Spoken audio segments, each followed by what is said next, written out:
नमस्कार, मी प्रतिमा मॅम. आज आपण परत पुन्हा एक लेक्चर बघणार आहोत. आजच्या व्हिडिओमध्ये आपण जसे की आपण बोर्ड एक्झामची सिरीज चालू केली आहे. बोर्ड एक्झामचे आपण पेपर बघणार आहोत, पॅटर्न कसा असतो. मग आपला इंग्लिशचा पेपर चालू आहे. हा पेपर लेंदी आहे, त्यामुळे मी डिटेलमध्ये घेत आहे. सो आपण पॅसेजेस बघितलं कसं सोडवायचं. सो आजच्या लेक्चरमध्ये आपण बघणार आहोत पोएट्री सेक्शन. पॅसेजेस होते 10 मार्काचे. एक टेक्स्चुअल होता आणि एक अनसिंग होता, जो बाहेरून कुठून तरी येतो. बेसिकली तुम्ही जेव्हा पॅसेजेसचा अभ्यास करताय बोर्ड एक्झामच्या पेपरसाठी, त्यावेळेस तुम्ही काय करा, आपल्या आपले जे झालेले लास्ट इयरचे प्रिव्हियस इयर्सचे क्वेश्चन पेपर्स आहेत, त्या पॅसेजेस त्या याच्यातूनच सगळे पॅसेजेस येतात आणि सगळे जे अनसीन पॅसेज असतात ते सुद्धा इथूनच कुठून तरी आणले जातात. त्यामुळे तेवढं टेन्शन घेऊ नका. त्याच्यामध्ये थोडंफार ग्रामर असतं आणि लास्टला आपण पर्सनल रिस्पॉन्स पाहिले की पर्सनल रिस्पॉन्सेस कसं द्यायचं. पुढचा सेक्शन आहे पोएट्री सेक्शन. पोएट्री सेक्शनमध्ये जर आपण बघितलं तर त्याच्यामध्ये फक्त 5 मार्क्सचे क्वेश्चन असतात. आता जर आपण एकूण बघितलं, आता माझ्याकडे लास्ट इयरचे बोर्ड एक्झामचे पेपर्स आहेत, त्या बेसिसवर आपण लेक्चर बघत आहोत. आता जसं की आपण बघितलं, एकूण पूर्ण जो पेपर पॅटर्न असतो मराठी मीडियमच्या इंग्लिशच्या पेपरचा आणि इंग्लिश मीडियमच्या इंग्लिश पेपरचा, तो सेमच असतो पेपर पॅटर्न. फक्त तिथे जे लेवल असतं डीपनेस ते चेंज होते. ग्रामर सेक्शनची म्हणा, परत पॅसेजेस वगैरे असतात, क्वेश्चन आन्सरिंग, हे जरा थोडेसे बदल होतात, थोडंफार कमी जास्त अशा पद्धतीने असतात. जसं की आता पोएट्री सेक्शन, इंग्लिश मिडियमच्या याच्यामध्ये पोएट्री सेक्शनमध्ये आपण बघितलं 3 क्वेश्चन असतात. तसेच मराठी सेक्शनमध्ये जरी असलं, मराठी सेक्शनमध्ये मराठी मीडियमच्या विद्यार्थ्यांचा इंग्लिशचा पेपरसुद्धा ह्या पद्धतीनेच असतो. 3 असतात. पहिला क्वेश्चन असतो 2 मार्काचा, दुसरा असतो 1 मार्काला किंवा 2 मार्काला, आणि लास्टमध्ये तुम्हाला ग्रामर विचारलं जातं किंवा फिगर ऑफ स्पीच विचारलं जातं. काय विचारलं जातं? Figure of speech.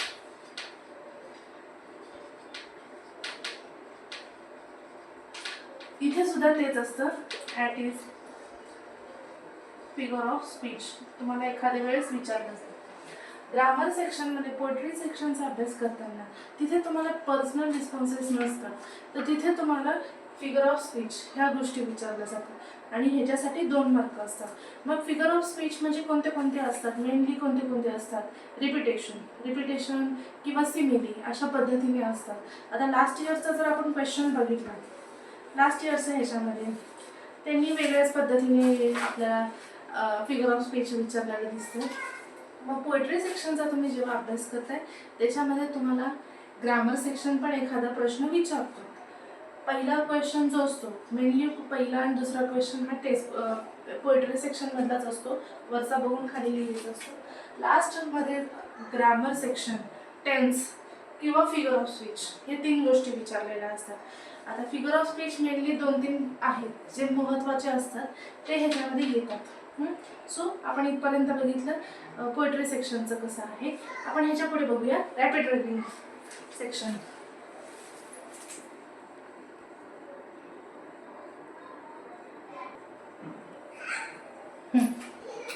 सो पहिला जो पोएट्री सेक्शन होता त्याच्यामध्ये तुम्हाला पोएट्री बघून त्याच्यामधले पूर्ण आन्सर्स लिहायचे होते. त्याच्यामध्ये फक्त मेनली 3 क्वेश्चन्स होते.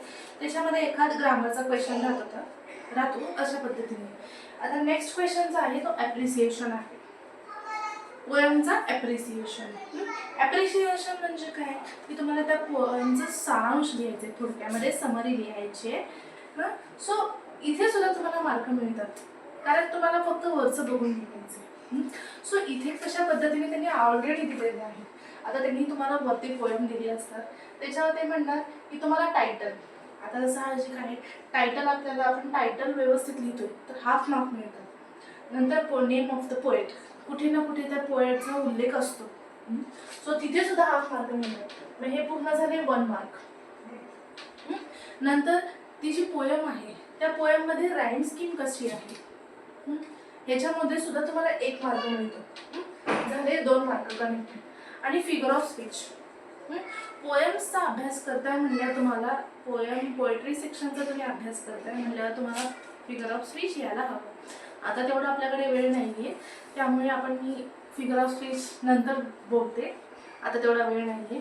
सो फिगर ऑफ स्पीच आणि लास्ट क्वेश्चन असतो थीम. आता इथे थीम म्हणजे इथे पर्सनल रिस्पॉन्स पर्सनल रिस्पॉन्स नाही, तर तुम्हाला त्या कवितेचा 2 ओळीमध्ये सारांश सांगायचा आहे की नेमकं त्या कवितेमध्ये कसं सांगितलं, तुम्हाला काय सांगितलं. आता इथे बघा, पोएट्री सेक्शनचं जेव्हा तुम्ही ॲप्रिशिएशन लिहिताय, जर तुम्ही टायटल व्यवस्थित लिहिले, नेम ऑफ द पोएट हे सुद्धा व्यवस्थित लिहिले की तुम्हाला ऑलरेडी 1 मार्क मिळतो. नंतर त्याच्यामध्ये राईम स्कीम जर तुम्ही ओळखताय तर तुम्हाला 2 मार्क मिळतात. फिगर ऑफ स्पीच हे सुद्धा तुम्ही व्यवस्थित पद्धतीने ओळखलं तर तुम्हाला 1 मार्क मिळतात. म्हणजे एकदम टोटल तुम्हाला 3 मार्क्स झाले. आणि थीममध्ये जर तुम्ही थोडंफार व्यवस्थित लिहिताय, तुम्हाला मांडणी वगैरे व्यवस्थित करता आली तर तुम्हाला 1.5 मार्क मिळून जातो. 1.5 मार्क मिळून जातो. म्हणजे तुम्हाला पूर्ण ॲप्रिशिएशनच्या ह्याच्यामध्ये तुम्ही जर चांगल्या पद्धतीने तुम्हाला देताय तर तुम्हाला 4.5 मार्क आरामात मिळतात. जर तुम्ही थीम लिहिताना किंवा फिगर ऑफ स्पीच लिहिताना कुठेही कोणत्याही प्रकारची चूक नाही केली की तुम्हाला आरामात 4.5 मार्क पोएट्री सेक्शनमध्ये मिळतात. ॲप्रिसिएशनमध्ये तुम्हाला मेनली लक्ष द्यायचं आहे title, name of the poet आणि राईम स्कीम कशी आहे या पद्धतीने. आणि ह्या पद्धतीनेच मराठी मीडियमचा जो इंग्लिशचा पेपर आहे त्यांना सुद्धा अशा पद्धतीनेच असतो आणि इंग्लिश मीडियमचा जो पेपर आहे त्यांना सुद्धा अशा पद्धतीनेच पोएट्री सेक्शन असतं. ॲप्रिसिएशनचं अशा पद्धतीने असतं. सो पुढे जाऊया.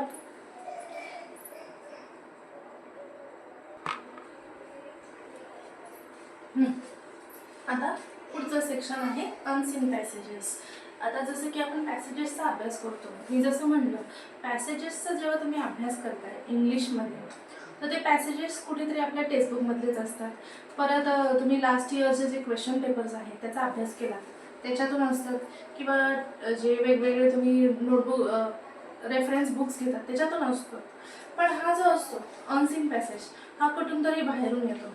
पॅटर्न तसाच असतो त्याच्या पेपरचा, त्या पॅसेजेसचा, फक्त तो बाहेरून येतो, अनोळखी येतो. सो इंग्लिशचं सेक्शन 4चं आपण बघायचं अनसीन पॅसेजेस. पहिला जो क्वेश्चन त्याचे मेनली 5 क्वेश्चन असतात.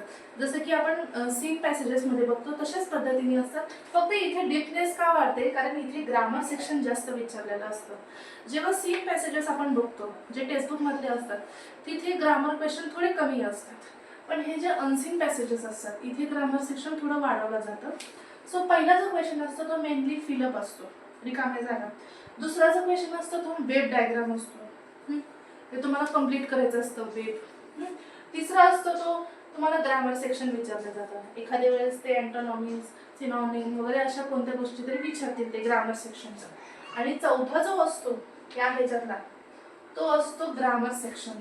तिथे तुम्हाला त्यांनी टेन्स विचारतील किंवा active to passive voice, change the voice, किंवा तुम्हाला क्लॉज ओळखायचे.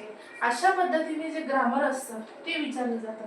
फर्स्ट जे स्टार्टिंगचं ग्रामर सेक्शन असतं तिथे ग्रामर थोडंफार कमी असतं, कारण तिकडे तुम्हाला कम्प्लीट द वेब किंवा वर्ड म्हणजे नाऊन फॉर्म्स किंवा ॲडजेक्टिव्ह फॉर्म, वर्ब फॉर्म असे शब्द लिहायचे असतात, किंवा कम्प्लीट द वर्ड असं अशा मराठी सेक्शनमध्ये असे असतात.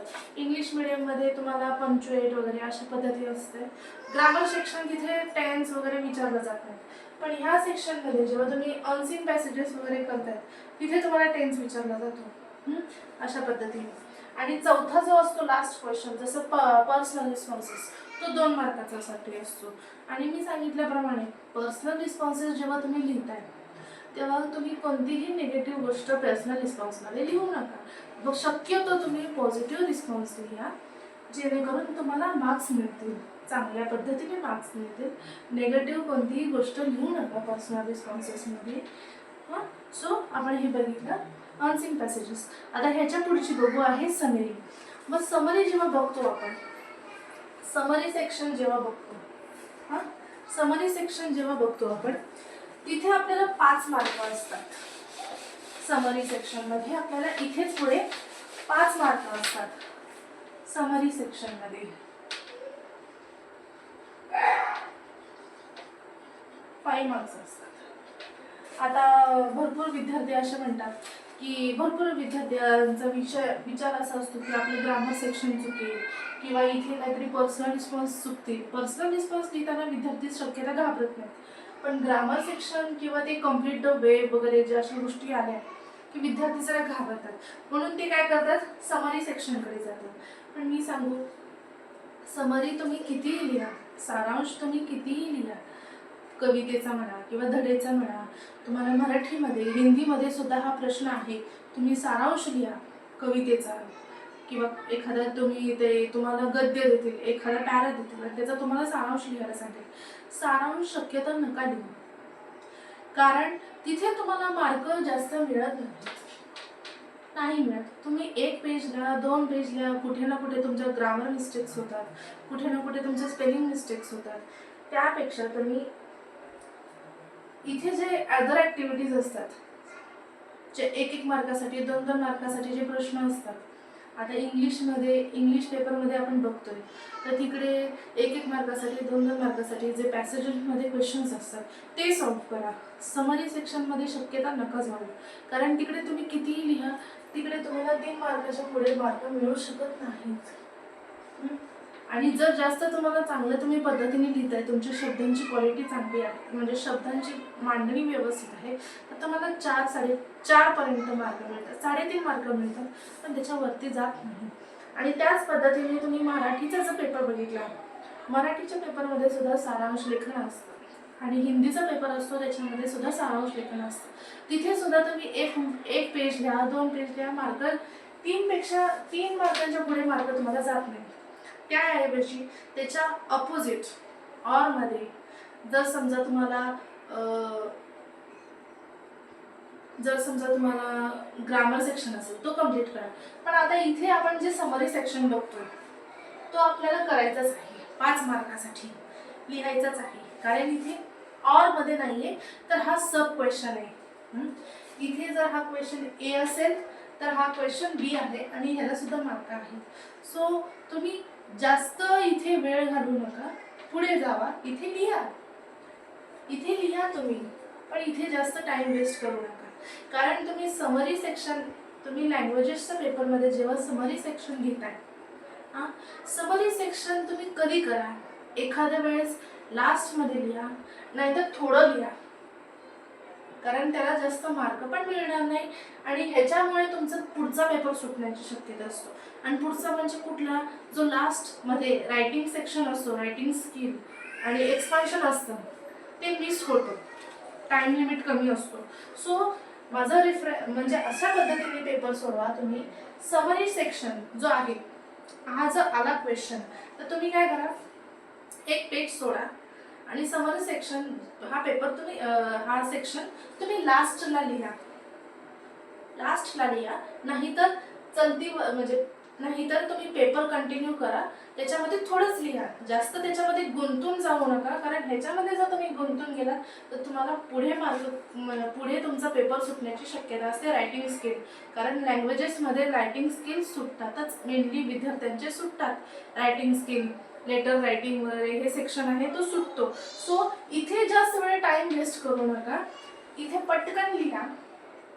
इथे तुम्ही पटकन लिहा, नाहीतर लास्टमध्ये हा क्वेश्चन कव्हर करा. लास्टमध्ये तुम्ही 1 पेज सोडा, स्टार्टिंगला त्याचा जो सब क्वेश्चन असेल तो क्वेश्चन टाका आणि हा जो पेज आहे तो सोडा आणि पुढे पेपर कंटिन्यू करा.